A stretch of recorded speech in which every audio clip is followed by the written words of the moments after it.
Good afternoon, Sunday, 12:25 p.m., November 19th. Quick video on a concept. If you are not already familiar with the sheepdog concept, I recommend that you go check out Nuttin Fancy's, N-U-T-N Fancy, his video on YouTube about the sheepdog concept. Not his concept, but he articulates the idea very well. The idea being that there are good guys, there are bad guys, and there are sheep, right? Sheep are just the people, bad guys are the wolves. The sheepdogs protect the sheep from the wolves. By and large, the sheep do not appreciate the sheepdogs, because the sheepdogs remind them that the wolves exist, and they'd rather just walk around being grass eaters, oblivious to the world and the danger that's around them. But I bring that up foundational to this.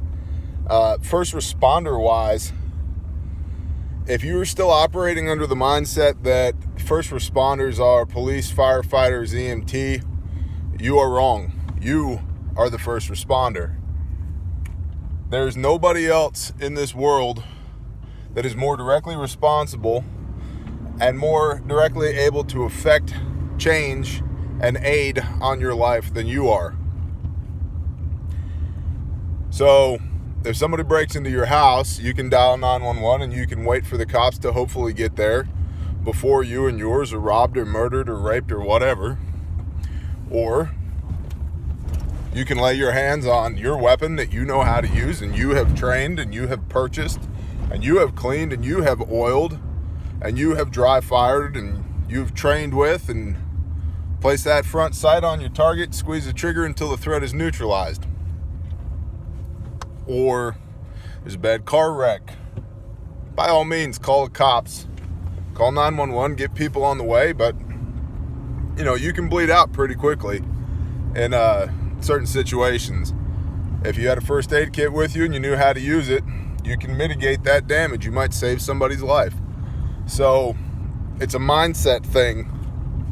As far as first responders, you are the first responder, especially in your life, but elsewhere as well. We're not far off from this guy down in Texas, the airman that was discharged from the Air Force, bad conduct. 24 casualties, 24 dead, 26 wounded, total of 50 casualties.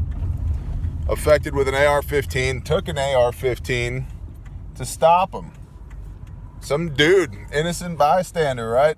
Shot this guy in the soft spot in his armor. Incredible.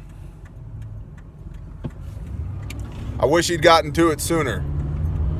There'd be potentially a lot more people alive, or somebody inside that church had a pistol that they could have pulled out and started shooting. And I know that people have talked about this over and over and over again. This, it's a dead horse at this point, as far as the people inside that church should have had a way to defend themselves, and they didn't. Today's Sunday. Did you go to church without a pistol on your hip?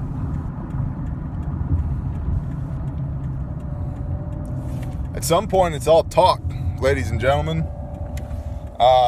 We're not going to get into EDC right now, everyday carry. What do you carry? What should you carry? All of that. But first and foremost is the mindset.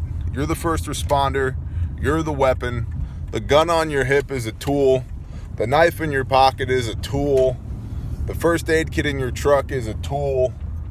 You are what affects change. You are what makes it happen. So get your mindset straight, number one, and then number two, do the work. Know how to take somebody apart and put them back together again. However that looks like for you. If you're 105 pounds, 5'2", you're gonna be effective in different situations in different ways than a guy my size. 6 foot, 300 pounds. So, but know how to do what you need to do. Get your head squared away. Command presence, something to think about. What that means is Look like you know what you're doing and act like you're willing to do it. When somebody is giving you that look like, hey, that guy over there is a target, or that woman over there is a target, you want to look like the last person on earth that anybody would ever try and lay hands on, try and take advantage of. Mindset. You're the weapon. You're the first responder. It's nobody else's responsibility to square you away, to be responsible for you, to make sure that your well-being is well established in this life. That's your job. For you, yourself first, then your family, then your friends, and on in concentric circles outside of that. But you need to be squared away first.